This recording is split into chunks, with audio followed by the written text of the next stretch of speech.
Bonsoir à toutes et à tous, cette fois-ci c'est la bonne et on se retrouve pour la tranche info en direct sur votre antenne Canal 10 Télévision avec au programme de cette soirée, rien ne bouge, on commence avec Info 10, le journal local et régional, on poursuivra avec Sport 10, vous verrez toute l'actualité sportive du département avec Séverine Méridan et elle axera plus particulièrement ce soir sur le hand en recevant le président de la Ligue guadeloupéenne.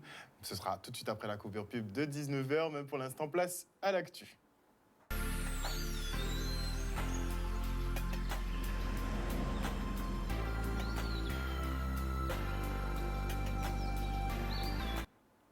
Nous sommes le vendredi 28 mai 2021 et on débute tout de suite avec le point Covid hebdomadaire qui ne nous avance guère. L'ARS et la préfecture parlent d'une diminution encore trop lente de la circulation du virus.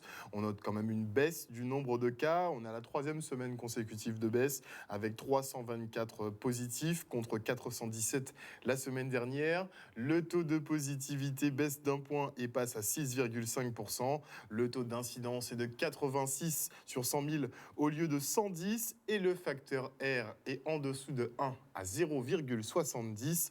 7 nouveaux clusters sont enregistrés, dont 3 en milieu professionnel, 2 en milieu familial, 1 en établissement de santé et 1 en milieu scolaire.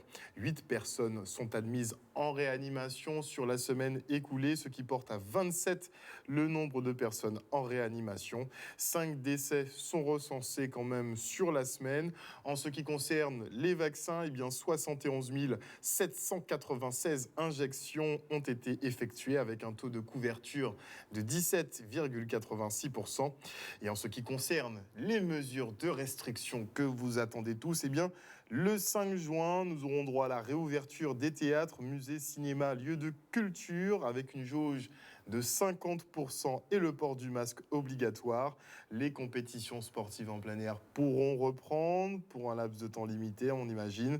Le préfet a d'ailleurs annoncé la réouverture progressive des restaurants, mais seulement pour les terrasses. Le service en salle sera interdit. Quid des restaurateurs qui n'ont pas de terrasse.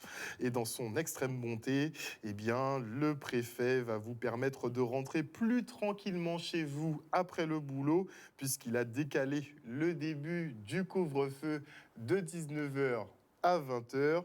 Rassurez-vous, il se finira toujours à 5h le lendemain. Et en tout cas, fini l'excuse des embouteillages. On pourra vous verbaliser en toute quiétude si vous dépassez l'horaire.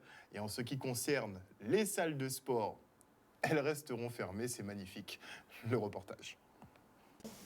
Ces chiffres en diminution et cette tension qui diminue sur le nombre de cas positifs à la Covid-19, en tous les cas pour la Guadeloupe continentale, ce n'est pas le cas de Saint-Martin comme vous l'avez noté, nous permettent d'envisager de rentrer dans une deuxième phase de sortie progressive des mesures administratives de contrainte.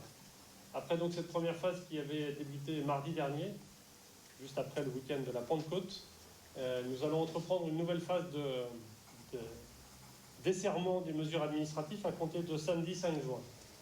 À compter de cette date, 4 éléments sont à prendre en compte qui vont évoluer en matière de restrictions pour nos activités et notre vie courante. Tout d'abord, à compter du 5 juin, on va permettre la réouverture des théâtres, des cinémas, des musées, de tous les lieux de culture, avec l'application d'une jauge de 50% du public, donc un siège sur 2 pour les théâtres et les cinémas, et ensuite une jauge de 50% pour les musées, et évidemment le port du masque qui restera obligatoire. Deuxième mesure qui va être mise en œuvre à compter du 5 juin, la reprise des compétitions sportives pour les adultes et les enfants. Les enfants, c'était déjà le cas aujourd'hui, mais pour les adultes, tout en conservant le huis clos, donc sans spectateurs. Ça permettra vraisemblablement de finir les saisons sportives. Troisième mesure, il s'agit des restaurants, pour lesquels on va autoriser une réouverture très progressive et limitée aujourd'hui aux seules terrasses, donc aux seules tables qui sont à l'extérieur des restaurants, et qui seront autorisées durant les horaires évidemment autorisés par le couvre-feu, je vais y revenir juste après, mais en appliquant un protocole strict, qui est un protocole qui sera une adaptation de celui qui existe en métropole aujourd'hui, et sur lesquels nous allons travailler avec les restaurateurs en début de semaine, et on pourra préciser en début de semaine, après la mise en œuvre de ce protocole, l'ensemble des mesures qui seront mis à disposition, mais déjà, on peut citer qu'il n'y aura pas plus de table de 6 personnes. Les 2 mètres entre chaque chaise et entre chaque table sera obligatoire. Il y aura des carnets de rappel qui seront indispensables, qui devront être tenus. Que le masque sera obligatoire pour le personnel de service et pour les déplacements quand on n'est pas assis à table.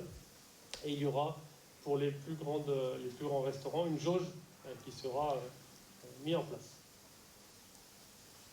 Et puis 4e point, ça concerne le couvre-feu. Vous avez compris que le couvre-feu reste et demeure un élément qui est extrêmement important puisque la situation est encore très fragile, trop fragile. Nous avons encore trop de personnes contaminées, nous avons encore trop de personnes en réanimation. Donc ce couvre-feu va rester en vigueur. Un élément de souplesse, il sera non plus de 19h à 5h du matin, mais de 20h à 5h du matin pour permettre une organisation plus facile pour tous les gens qui sortent du travail, notamment entre 19h et 20h. Je sais que c'est un moment qui n'est pas très simple à gérer, et donc le fait de reporter ce couvre-feu à 20h permettra une meilleure organisation. Et notez que dans ce florilège de décisions extrêmement étudiées par les autorités, les boîtes de nuit elles ne sont pas réautorisées à ouvrir. Justement, on n'a pas encore de date d'ouverture pour elles. Mais en tout cas, les clubs échangistes, eux, peuvent fonctionner. Et mobilisés contre le renvoi de leurs camarades, la CGTG persiste et signe. Le syndicat dénonce la procédure engagée par Gérard Cotellon à l'encontre d'Eddy Fifi, chargé de mission par le CHU pour s'assurer du bon fonctionnement des groupes électrogènes. Selon le technicien, les déclarations du directeur de l'hôpital sont complètement erronées. On l'écoute au micro de Maxime Morel.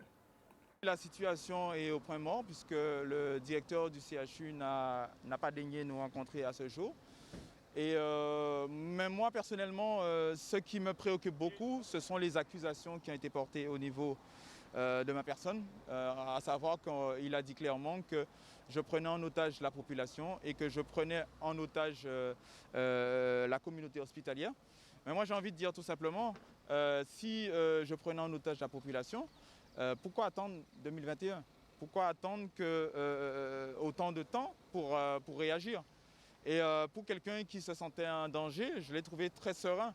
Moi j'ai envie de dire qu'aujourd'hui, il y a des documents, il y a des preuves, il y a des courriers qui ont été échangés avec Gérard Cotellon sur le sujet des groupes électrogènes. Il n'a jamais répondu. J'ai eu à faire voir à vos collègues des médias la véracité de ce que j'avance. Aujourd'hui, il n'a pas répondu. Alors peut-être parce qu'il ne voulait pas prendre ses responsabilités. En tout cas, moi, au niveau de mes missions et de ma fonction, j'ai pris mes responsabilités. J'ai envie de dire aujourd'hui qu'on parle de ces groupes électrogènes. Il faut bien comprendre qu'on rentre dans le cadre de la maintenance. Je n'étais pas en charge de la maintenance à partir de 2013. C'est parce que j'ai vu la gravité des choses et que les électriciens du CHU, avec moi, nous avons alerté le directeur qu'il m'a missionné. Il faut bien qu'on comprenne. Il m'a missionné là-dessus parce qu'il a pris conscience que c'était très grave. Et on a eu beaucoup d'échanges par rapport à ça, mais aucune avancée. Alors peut-être qu'il essaie de couvrir des gens. Mais moi, ce que je dis, à mon niveau, j'ai pris mes responsabilités et j'ai des documents qui le prouvent. Retour maintenant sur les commémorations de l'abolition de l'esclavage, à commencer par celle conduite par le Lion-Nage contre profitation. Les militants et afrodescendants se sont rendus sur les stèles et diverses statues à l'effigie de nos héros et érigées sur l'agglomération pointoise. Une marche pédagogique guidée par l'historien Raymond Gama et rythmée par le Mas Marron, qui n'était pas en Mas Marron, là ils étaient bien découverts pour le coup. Le reportage. C'est extrêmement important pour nous et nous sommes à marquer aujourd'hui du signe de l'audace. Audace à la jeunesse qui est le 27 mai 1967, oser braver la mort, oser braver Mamblo pour te dire non à la répression, non à la domination. Et nous sommes à marquer ça pour nous dire à toute la jeunesse Guadeloupe, si vous ne pouvez pas paix, il faut nous faire preuve d'audace. Pays là, ça c'est en nous. Et il faut absolument qu'au nom du droit des peuples à disposer de nous-mêmes, que nous conquérir l'indépendance nationale et la pleine souveraineté. Et la jeunesse ni pleinement rôle à jouer dans combat là ça. Moi-même personnellement, c'est normal qu'il y ait là et là pour transmettre bâti moun en moi et bâti moun à ti moun en moi. Vous comprenez non? On a fait travail là ça et en fier des moun qui en y est là, en fier d'être Guadeloupéenne et il faut continuer combat là parce que pas ni pour moun qui supérieur à nous. Longtemps prise de conscience a commencé, c'est que ni moun ni pas à suivre et comprendre la jeunesse pas mobiliser. Mais la jeunesse a montré mobilisation, les tout sont question de temps. À part alors nous commencer nous les anciens, que nous arrivons à bout, nous pas tracer chemin bayo et pour que demain nous arrivions à ça toujours dit, l'indépendance à la Guadeloupe. C'est ce côté, c'est le chemin que la Guadeloupe a dans cette situation, là nous devons être devant nous.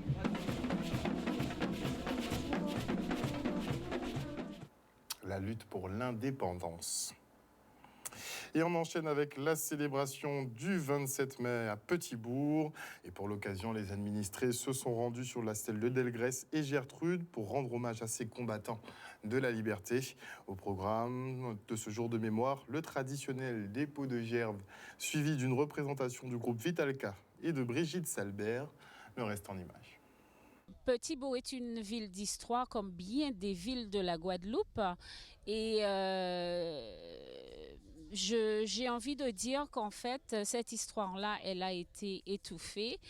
Et le 27 mai n'est pas simplement un moment pour réveiller la blessure mémorielle, le trauma générationnel, mais c'est surtout l'occasion de se réapproprier une part de soi qui est méconnue. Moment très difficile, mais très prenant, parce que l'abolition de l'esclavage a été franchement quelque chose qui nous a pénétré, qui est important à commémorer et on est là chaque année en partenariat avec la mairie. Les conditions sanitaires ne pourraient en aucun cas empêcher que chaque fils descendant d'esclaves puisse commémorer, puisqu'on sait que les combats que nos ancêtres ont dû mener, la souffrance qu'ils ont endurée, oblige chaque Guadeloupéen à pouvoir commémorer cela. C'est un devoir de mémoire qui s'impose à tout le monde.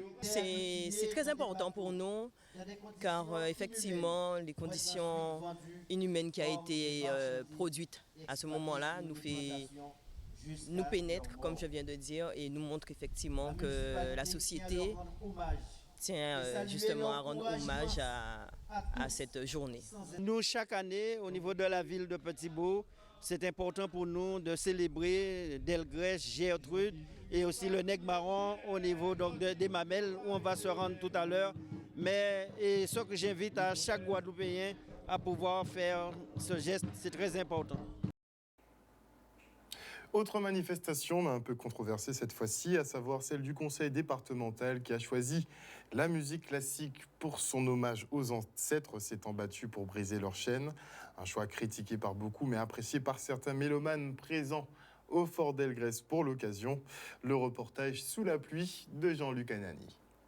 Ce site extraordinaire qui est une belle bâtisse, mais surtout sur lequel il y a toute une histoire qui a marqué, je dirais, la construction de la Guadeloupe.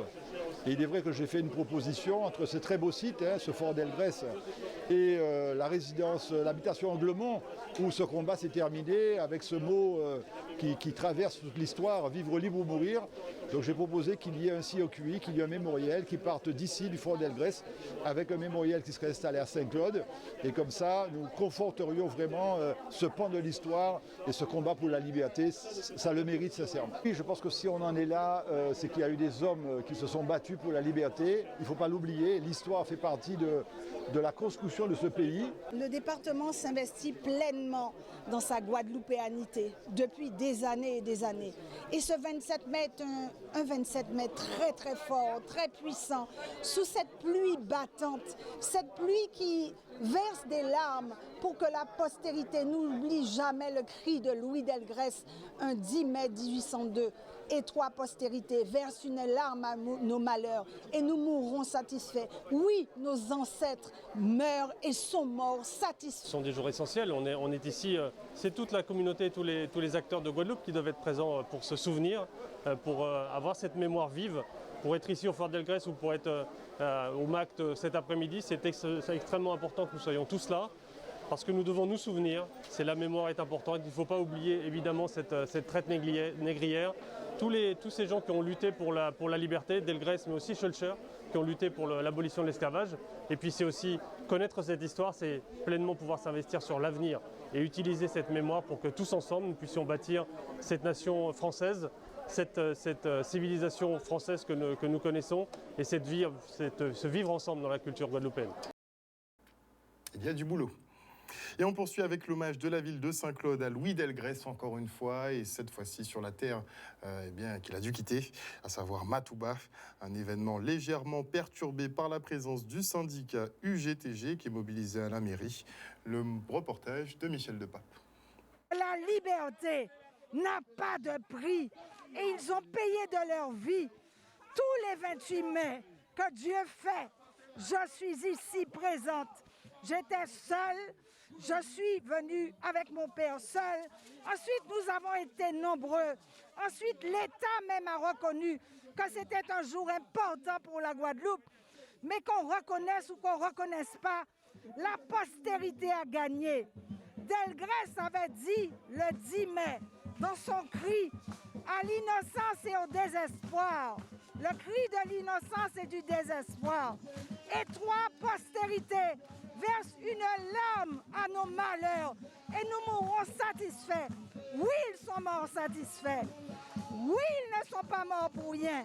Nous organisons le mémorial Delgrès, la commémoration en tout cas du sacrifice de Delgrès, on va dire en comité restreint, à minima, en tout cas la collectivité de Saint-Claude, en partenariat avec les acteurs associatifs, en partenariat avec le conseil départemental, qui a pour la compétence de la culture, de marquer justement chaque 28 mai notre présence sur la stèle symbolique de Delgrès. Et puis Delgrès, ce sacrifice a été fait sur le territoire de Saint-Claude, à Matouba, d'Anglemont, donc accompagné de ses compagnons. Donc ils sont morts, il y a eu des luttes, des hommes, des femmes et des enfants qui sont morts pour notre liberté. Donc il est essentiel pour la collectivité de Saint-Claude de perpétuer ce traditionnel dépôt de gerbes. Oui. Et à cette occasion, ils en ont d'ailleurs profité pour rebaptiser l'une des grandes figures françaises, à savoir Napoléon, qu'ils appelaient Napoléon Bonarien, tout simplement. Et on part maintenant pour le chantier de la nouvelle salle polyvalente régionale à Chauvel aux Abîmes, un nouvel équipement qui vise à accueillir des événements artistiques et notamment ceux du mouvement culturel Akio. Regardez. De la visite là, ça a conforté nous et qu'a fait nous voir que M. Richarlis tient bien pour ça. Donc il parlait et action la suivre. Donc nous avons dit merci, nous avons dit tous les corps de métier qui travaillent ici dans merci. Et là, nous avons l'eau émotion. Ça avance très bien, effectivement, comme il y avait des modifications à faire concernant l'entrée, les clôtures. Donc avec les techniciens, l'entreprise, l'architecte et quelques riverains de Chauvel, nous sommes venus voir un peu comment effectivement améliorer l'accessibilité dans cette maison polyvalente de Chauvel et surtout aussi l'aménagement derrière pour un jardin créole, un jardin médicinal qu'ils ont envie de faire à Chauvel et comment vraiment redynamiser ce quartier de Chauvel. Donc, à présent, là, quand nous, c'est à nous à développer ce site-là, ça, à hôtel là, je fais bon nous là. Donc, nous pouvons développer déjà la culture, nous pouvons développer l'agroalimentation, nous pouvons faire miel, nous pouvons faire remède rasier, nous pouvons faire jardin et nous pouvons surtout faire transmission parce que c'est là, chimie en nous, nous pouvons faire transmission, mener des jeunes ici dedans, montrer qu'ils ont un tambour, montrer aussi qu'ils ont un remède rasier, montrer qu'ils ont miel, montrer qu'ils ont le savoir-vivre et rentrer surtout dans la spiritualité annexe parce que nous, c'est un peuple spirituel avant tout. Nous allons signer une convention avec les associations, je crois qu'il y en a deux, il y a Akio et la Chauvelienne, je crois, pour pouvoir utiliser ce bâtiment et permettre aux familles, je crois qu'il y a plus de 2000 familles ici, de pouvoir s'épanouir dans une maison polyvalente ici. Un très gros cadeau pour Akio notamment. Et le 2 avril dernier, le clip de l'hymne à la joie et de l'amour des autistes sortait sur vos écrans. Un nouveau moyen de sensibiliser la population sur ce handicap qui influe sur la vie des enfants et celle des familles. Une situation difficile à vivre pour les porteurs qui font souvent face au rejet de la société, mais qui ont un quotidien, somme toute, rattrapé par leurs parents, heureusement. Et ces 2 prochains jours, l'association Autisme Action Guadeloupe met à l'honneur les mamans d'enfants porteuses d'autisme. Ces forces de la nature ont aussi besoin d'amour et de soutien. On se rend au Café des Arts à Grand Camp. On a voulu poursuivre cette action en mettant en place 2 journées de sensibilisation à l'autisme pour mettre à l'honneur les mamans d'enfants autistes. Elles sont un peu oubliées, surtout en période Covid comme ça, les mamans elles sont oubliées, les enfants sont oubliés. Donc on a voulu mettre en avant cette action, cette solidarité pour les encourager. L'autisme, c'est un enfant sur 64, je crois. Donc on peut dire que maintenant, je pense que tout le monde est touché de près ou de loin par l'autisme. Moi-même, je suis maman de 2 enfants autistes. Donc je peux dire que les mamans d'enfants autistes ont besoin de soutien, d'amour, qu'elles aient un peu de répit aussi. Les mamans d'autistes pourront bénéficier de bons cadeaux, pouvoir bénéficier d'un massage, bien-être, de manicure, de soins des mains, soins des pieds. C'est vraiment important pour elles de pouvoir prendre le temps, qu'on s'occupe d'elles, qu'on les choigne. On continue à sensibiliser le public sur l'autisme et ce que vivent les mamans, les parents d'enfants autistes au quotidien. Les horaires, on sera là entre 9h et 17h sur les 2 jours. Voilà, chers téléspectateurs, nous sommes arrivés au terme de ce journal. Rappel d'une information importante. On s'entend. Notez que le couvre-feu passe de 19h à 20h. Sinon, effectivement, à partir du 5 juin prochain, les restaurants pourront réouvrir, mais uniquement les terrasses de restaurants. Ensuite, vous avez les activités culturelles qui seront de nouveau accessibles, comme les cinémas, les théâtres, uniquement en demi-jauge. Et notez que sur le calendrier, en fait, ça devrait se passer sous un modèle un peu comme ça. À partir du 5, comptez 15 jours avant, effectivement, des réouvertures pleines et entières des magasins ou des restaurants ou de ce que vous voulez comme activité. Donc, on devrait avoir un retour à la normale, a priori, aux alentours du 20 juin prochain. Ce sera le premier tour des élections régionales. En tout cas, passez une bonne soirée, un bon week-end à l'écoute des programmes de Canal 10 Télévision. N'oubliez pas de chouchouter vos mamans au maximum. Des bisous à chacune d'entre elles. Une bonne soirée à vous sur Canal 10. Bisous, bisous.